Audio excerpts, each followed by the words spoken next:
ہم حدیثوں پر ایمان لائے ہیں اور ہمارا ایمان ہے حسین پر جنہوں نے جان دی ہے وہ سب کے سب جنتی ہے، کوئی مشرک کبھی جنتی ہو نہیں سکتا۔ اور حسین اس عظیم ذات کا نام ہے، ارے جس کی اولاد کی اولاد کی اولاد کی اولاد اگر کوئی اس کے کپڑے دھل دے تو میرے نبی خواب میں آ کر اسے ایمان کی دولت عطا کرتے ہیں۔ حسین کا کوئی ساڑو ہو کر کے مشرک رہے، یہ مولا حسین کی عزت، غیرت اور ان کے خون کی تاثیر کی عظمت کے خلاف ہے۔ لوگوں بولنے سے پہلے تولو اور اس طریقے کی واہیات باتیں نہ کرو۔ لوگوں اپنے ایمان کی حفاظت کرو، کل تمہیں امام حسین کو بھی منہ دکھانا ہے، کل تمہیں سیدہ زہرا کو بھی منہ دکھانا ہے۔ اس لیے اخبار کے حوالوں پر کتابیں نہیں لکھی جاتی، اخبار تو کہتے ہی اسے ہیں کہ جس میں امکان صدق و کذب ہوتا ہے، جو سچا نہیں اسی کو اخبار کہتے ہیں۔ اس لیے اس طریقے کے آج فتنوں کا دور ہے، کسی فتنے کی طرف توجہ نہ کریں، ہم اپنے بزرگوں کے نقش قدم پر چلیں۔ تو عرض یہ کر رہا تھا، مولا حسین کو اطلاع دی گئی کہ وہاں تو بہت بڑا لشکر تیار ہو رہا ہے، لیکن لشکر کو لوگوں کو یہ نہیں بتایا گیا کہ یہ لشکر جائے گا کہاں۔ اللہ اکبر۔ مولا حسین نے پھر فرمایا ایک کام کرتے ہیں کہ ہم لوگ کوئی دوسرے راستے سے کہیں چلتے ہیں۔ حضرت امام مسلم کے بیٹوں نے، ان کے بھائیوں نے کہا مسلم کی شہادت کے بعد ہم زندہ نہیں رہنا چاہتے، یا تو ہم بدلہ لیں گے یا تو ہم بھی شہید ہو جائیں گے۔ مولا حسین نے فرمایا پھر تقدیر کی طرف بڑھو، تدبیر ناکام ہے، تقدیر کی طرف بڑھو۔ المختصر یہ کہ وہ قافلہ بڑھتا گیا، سامنے سے دیکھا 1000 کا لشکر لے کر حر آ رہا ہے، دو پیر چلچلاتی ہے۔ حر کو دیکھا، حر جیسے ہی آیا اس نے کہا حسین مجھے ابن زیاد نے بھیجا ہے تاکہ میں تمہیں اس کے پاس پہنچا دوں۔ آپ نے فرمایا حر باتیں بعد میں ہوگی، یہ بتا تیرے گھوڑے زبان باہر کیوں نکالتے، ہلتے کیوں ہے؟ کہا کہ مولا چونکہ اس نے ہمیں کہا تھا کہ جلدی جانا اور حسین کو پکڑ لینا، تو ہم اس کے حکم پر عمل کرنے کے لیے کہیں رکے نہیں، بہت تیز تیز آئے ہیں کوفہ سے یہاں تک، تو ہمارے گھوڑوں نے پانی نہیں پیا، میری فوج نے پانی نہیں پیا۔ میرے امام نے فرمایا باتیں بعد میں ہوگی حر، پہلے تیرے گھوڑوں کو اور تیری عوام کو پانی پلا لے۔ مولا حسین نے اپنے مشکیزے اڈیل دینے کا حکم دیا۔ یہ آل محمد کا کردار ہے، نبی کی اہل بیت کی شان یہ ہے، جو پانی بند کرنے والے ہیں انہیں پانی پلایا جا رہا ہے، جو مارنے والے ہیں انہیں زندگی دی جا رہی ہے۔ اسی لیے تو حضرت پیر مہر علی شاہ گولڑوی رحمت اللہ علیہ سے کسی نے پوچھا سید کیسا ہوتا ہے، تو فرمایا کہ وہ تو ماں کی طرح ہوتا ہے، جیسے ماں کو وفادار اور فرما بردار دونوں سے پیار ہوتا ہے، اسی طرح سید کو دوست اور دشمن سب پر شفقتوں کا انداز ہوتا ہے۔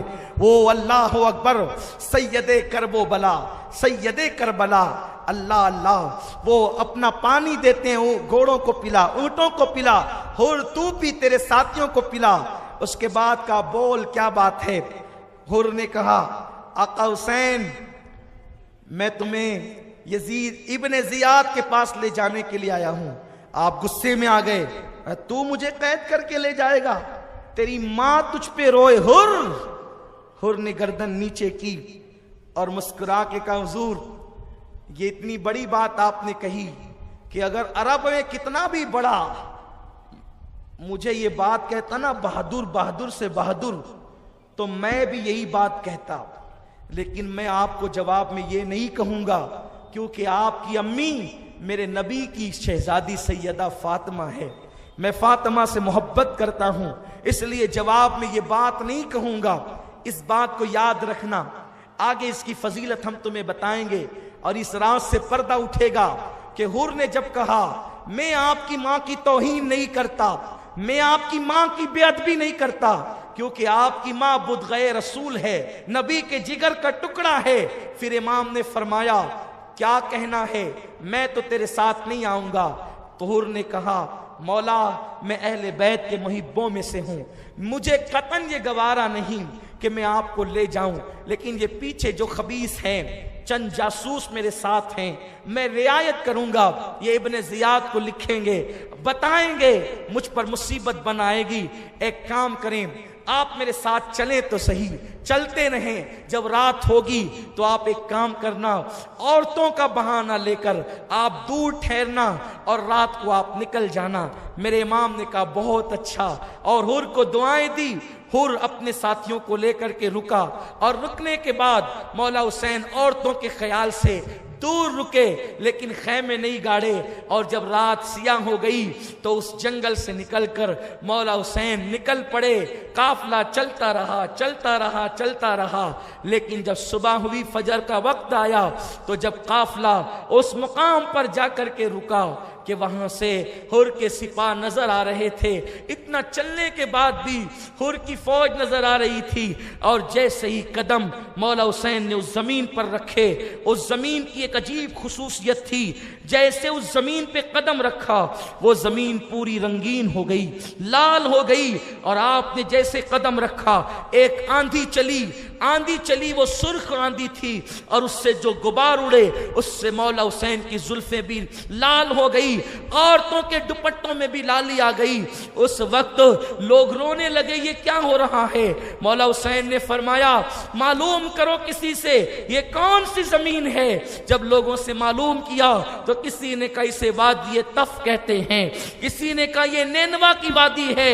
مولا حسین نے کہا اب ہم اپنی آخری منزل پر آ گئے، خیمے لگا دیے جائیں اور معلوم کرو یہ زمین کس کی ہے، اور جلدی جلدی سے اس زمین کی رقم ادا کر دی جائے۔ مولا علی اکبر نے پوچھا بابا اتنے مقام پر خیمے لگائے، آپ نے مالک کے نام پوچھ کر کے رقم ادا نہیں کی، جگہ جگہ خیمے لگے، اس زمین پر ڈر لگتا ہے، لیکن اس کی خصوصیت کیا ہے کہ آپ یہاں رقم ادا کر رہے ہیں؟ فرمایا بیٹے ہم آل محمد ہیں، ہم قبریں بھی مفت کی جگہ پر نہیں بناتے، یہاں ہماری قبریں بننے والی ہے، اور جہاں قبریں بنے گی وہ زمین خریدنی چاہیے، اس زمین کی قیمت ادا کرنی چاہیے۔ مولا حسین نے معلوم کروایا اور اس زمین کی رقم تک ادا فرمائی، یہ تک تاریخ میں آیا ہے۔ اس کے بعد سیدہ زینب رو پڑی، کہا بہن رونا نہیں، ابھی تم لوگوں نے بہت رونا ہے۔ امام زین العابدین رو پڑے، بیٹے رونا نہیں، تم نے ابھی بہت رونا ہے۔ اور اس کے بعد مولا حسین نے کہا یہ زمین کربلا ہے، یہ کرب و بلا کی زمین ہے، یہی ہماری آخری منزل ہے، اب ہم نے یہیں پر رہنا ہے۔ اس کے بعد امام علی مقام نے فرمایا خیمے گاڑو، خیمے لگا دو، تو جیسے ہی کھوٹیاں گاڑنے کے لیے زمین پر جو ہے وہ کیل ٹھوکی جاتی، اس میں سے تازہ خون نکل پڑتا۔ یہ وہ روایتیں ہیں جو بہت محتاط علماء اہل سنت نے لکھی ہے، لوگ یہ نہ سمجھیں، اس لیے کہ بعض یزیدی جو ہے وہ گفتگو کو بے اثر بنانے کے لیے ایسی افواہیں عام کرتے ہیں کہ لوگ بیان کرتے کرتے من گھڑت روایتیں بیان کرتے ہیں، لیکن میں اپنی گفتگو کے متعلق کہوں انشاءاللہ فقیر سے جو بھی کربلا کے متعلق آپ سن رہے ہیں، آپ جس دن چاہیں تشریف لے آئیں، فقیر کتاب حاضر کر دے گا۔ ہم کتاب کے ذریعے سے کہتے ہیں، لیکن یاد رکھنا مجھے اپنے پڑھنے پہ ناز نہیں ہے، میں پڑھا ہوا آدمی نہیں ہوں، میں حسین کے قدموں میں پڑا ہوا آدمی ہوں، میں پڑھا ہوا نہیں ہوں، ایک ہے پڑھنا ایک ہے پڑھنا، میں حسین کے قدموں پہ ان کی چوکھٹ پہ پڑا ہوا ہوں، لیکن اس پر شکر کے طور پہ اتنا ضرور کہتا ہوں جتنے پڑے ہوئے ہیں سب لے آئیں ایک پڑے ہوئے کا مقابلہ کرنے کے لیے، انشاءاللہ دنیا دیکھ لے گی۔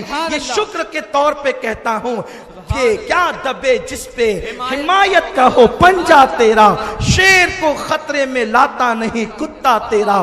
میرے پاس ایک سند ہے جسے حسینی نسبت کی سند کہتے ہیں، باقی اور میرے پاس کوئی